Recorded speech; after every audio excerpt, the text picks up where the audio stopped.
Burundais en exil et ceux restés au pays à travers des informations bien fouillées concernant tous les domaines de la vie du pays. Le magazine Humura Burundi est diffusé sur le web via le site de la RPA www.rpa.bi. Humura Burundi.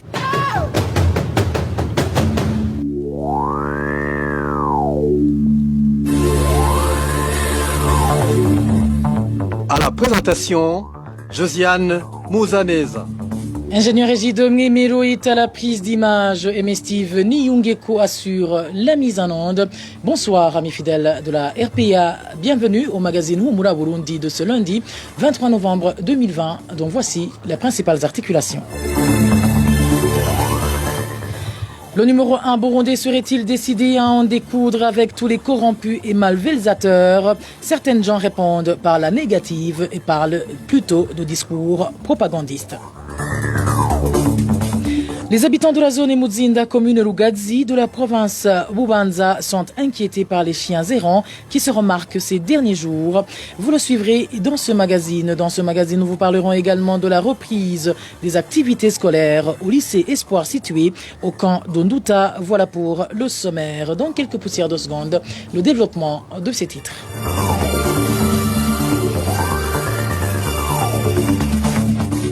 Encore une fois, bienvenue. Politique d'abord. Aucun Burundais n'a le droit d'user de son pouvoir pour monopoliser la richesse du pays ou la gaspiller comme bon lui semble. C'est en substance la déclaration faite à Karoussi ce samedi par le président Évariste Ndayishimiye lors de la clôture de la semaine dédiée aux combattants. Le numéro 1 burundais a également fait savoir que des sanctions sévères seront désormais infligées à toute personne qui sera reconnue coupable d'un tel délit. Évariste Ndayishimiye a été repris en français par notre confrère Eloge Divin Remish. Twese turereke ubwa mbere itunga ryacu ntihagire n'umwe arikorako. Itunga rusangi ry'igihugu ni rwacu. Hariho abiyita ngo ni iry'indongozi namba na gato. Itunga rusangi ni rwacu. Nico gituma bagira amenyesha. Soyons tous vigilants pour que personne ne touche à notre richesse. Il y a ceux qui disent que la richesse du pays leur appartient, mais c'est faux car la richesse du pays nous appartient tous. C'est pour cette raison que je voulais annoncer aux fonctionnaires de l'État que quiconque sera attrapé en train de voler ou en train de solliciter un pot de vin, tout comme celui qui gaspillera les biens de l'État, il sera définitivement rayé dans la fonction publique. Je sais que les autorités ne vont pas aimer ou applaudir ce discours, mais je vais vous dire une chose. Quand j'entends parler de quelqu'un qui gère mal les biens publics, je demande son nom et je le mentionne quelque part. Ensuite, son nom sera affiché afin qu'il soit connu de tous et que par conséquent, il ne puisse plus exercer des fonctions dans ce pays. C'est incompréhensible qu'une personne gaspille la richesse du pays alors qu'il est rémunéré grâce aux impôts payés par la population. Tout individu qui sera accusé de ces crimes économiques sera inscrit dans un livre noir pour qu'il ne puisse plus obtenir un travail dans ce pays, même si c'est un enseignant qui vole une craie. Celui qui vole une aiguille est aussi capable de voler une vache. Il y a ceux qui disent que la chèvre broute où elle est attachée. Ici donc, sachez que nous débutons ce combat, soyons tous vigilants.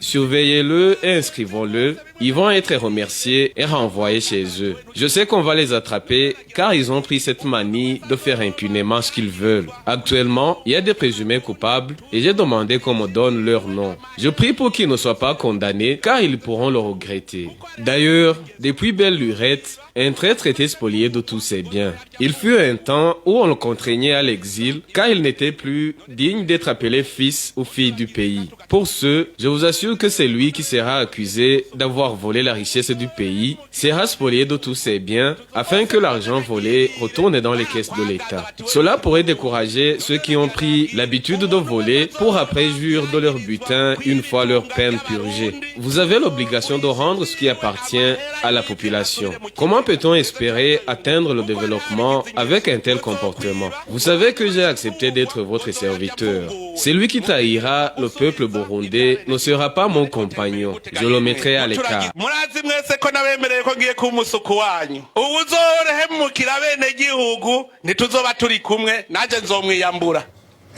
Et tout ça ne sont que des discours propagandistes visant à endormir les Burundais. C'est du moins la lecture faite par le président du parti CNDD. Après analyse de ce discours d'Évariste Ndayishimiye, Léonard Nyangoma trouve que si le numéro 1 burundais était réellement animé d'un esprit patriotique, cette politique de lutte contre la malversation économique et le détournement des fonds publics devrait commencer par le sommet et non la base. Suivez.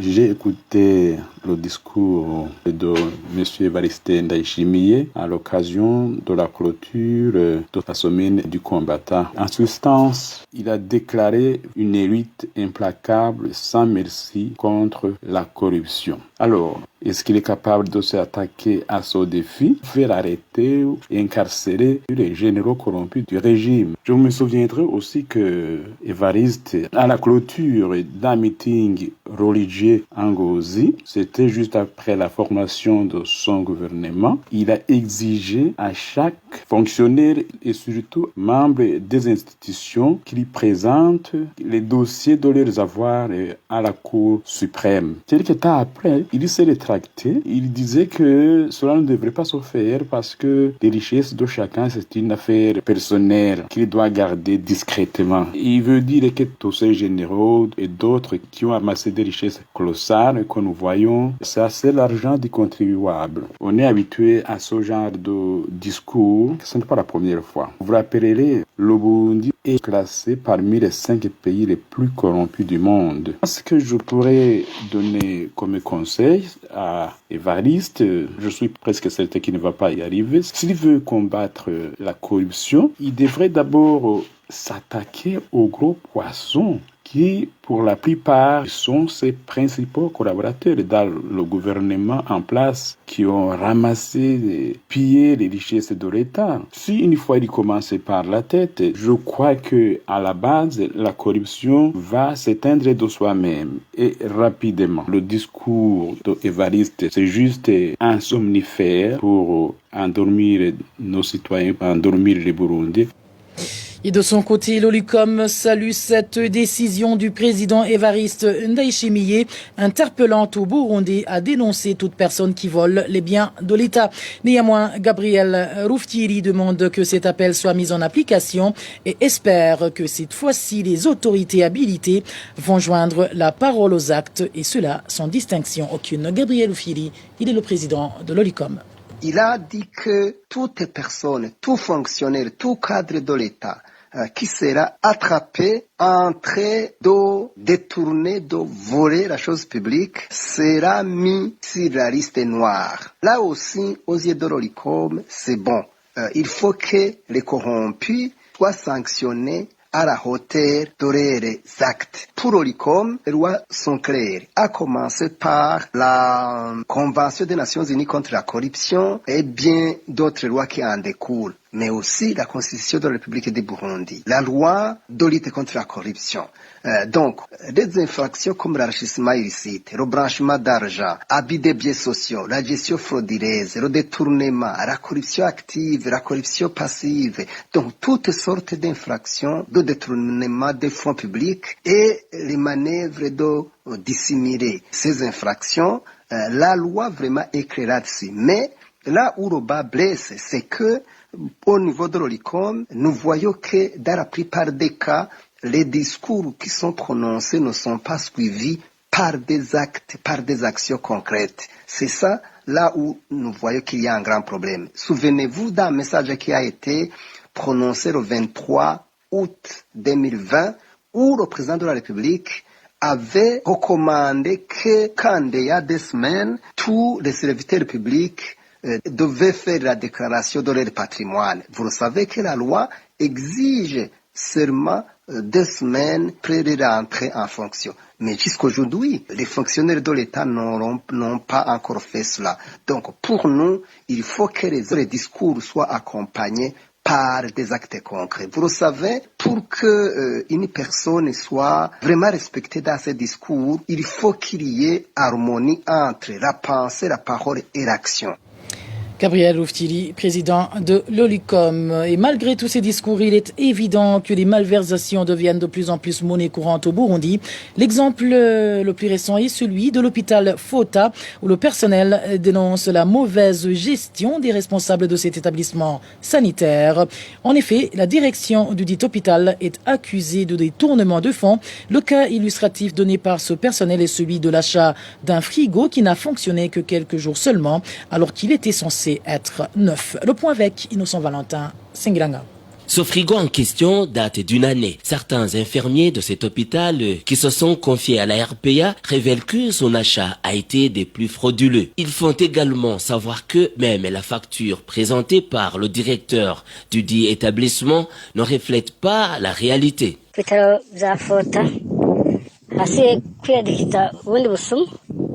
L'hôpital de Fota fait face à un nouveau cas de vol. Cette fois-ci, il s'agit d'une facturation de certains produits. Je donnerai l'exemple d'un frigo qui a soi-disant été acheté à 3 300 000 francs burundais, alors que son prix sur le marché est estimé à 1 100 000 francs.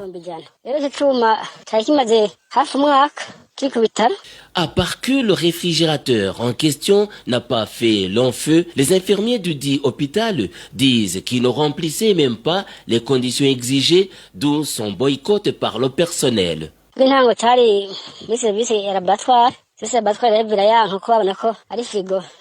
Les premiers à avoir boycotté ce frigo sont ceux du service de laboratoire. Et pour cause, ils ont constaté que ce dernier était un simple frigo utilisé dans les ménages, donc qui n'est pas approprié par la conservation des vaccins et autres médicaments. Ce frigo a juste été acheté pour maquiller le détournement d'argent.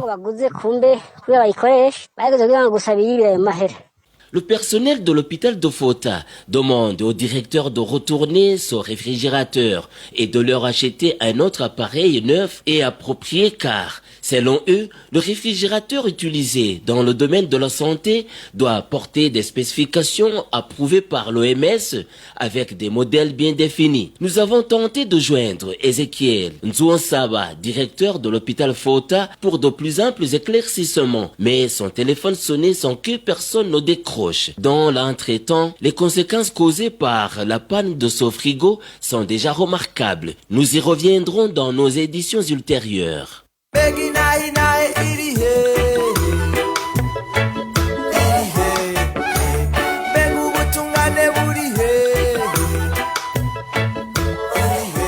RPA reste solidaire avec les journalistes du groupe de presse Iwachu, Agnès Ndirubusa, Christine Kamikazi, Terence Modenzi et Egide Harerimana, en détention depuis le 22 octobre 2019.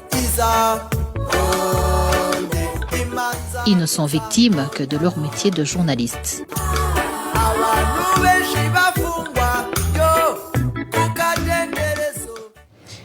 Parlons à présent sécurité où 6 personnes ont été assassinées dans différentes localités du pays la semaine écoulée.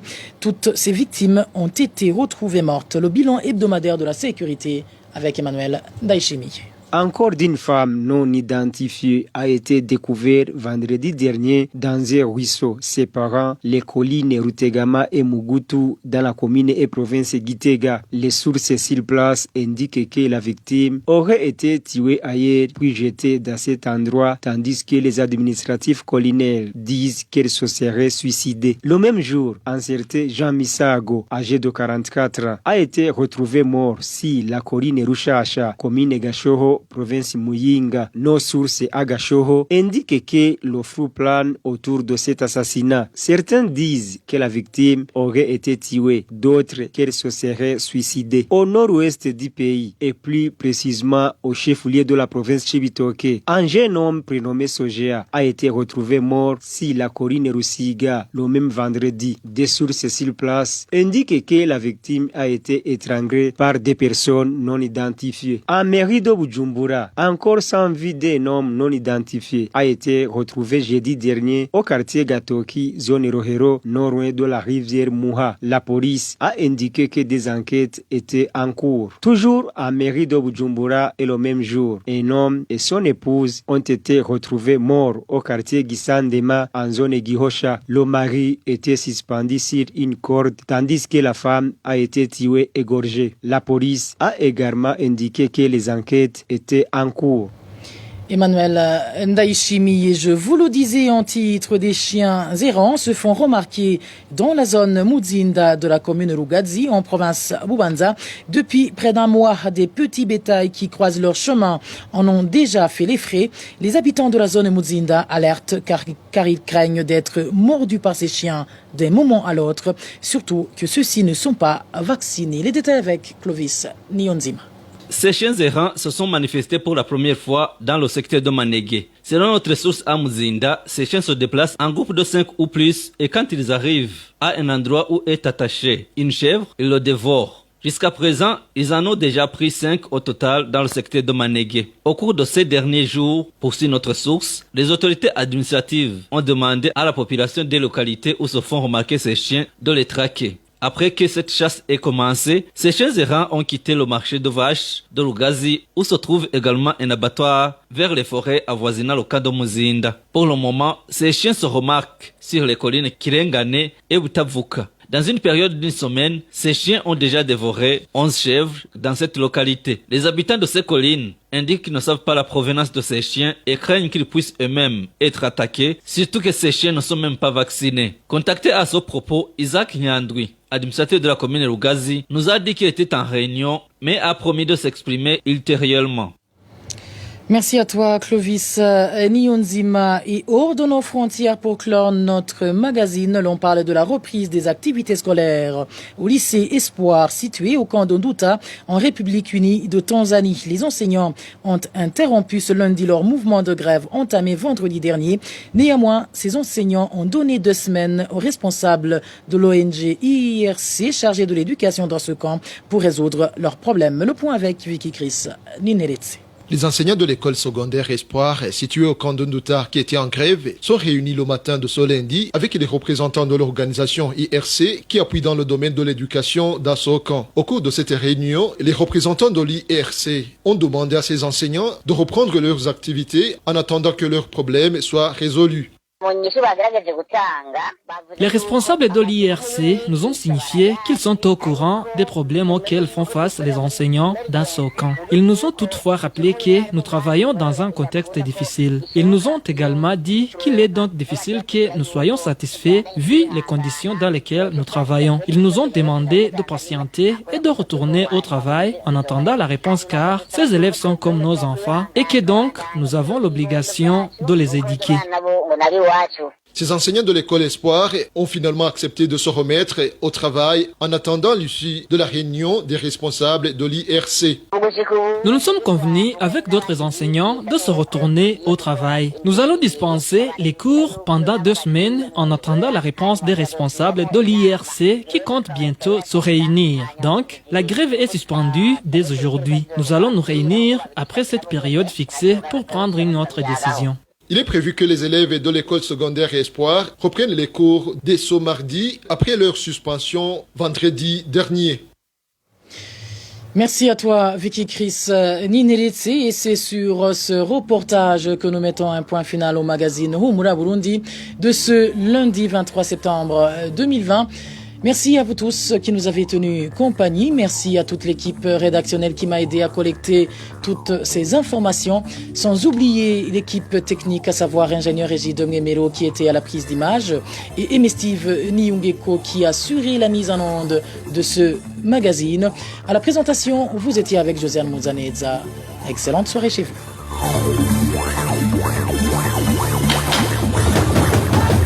C'était le magazine Humura Burundi. Un magazine campant pour relier les Burundais en exil et ceux toujours au pays à travers une information de qualité.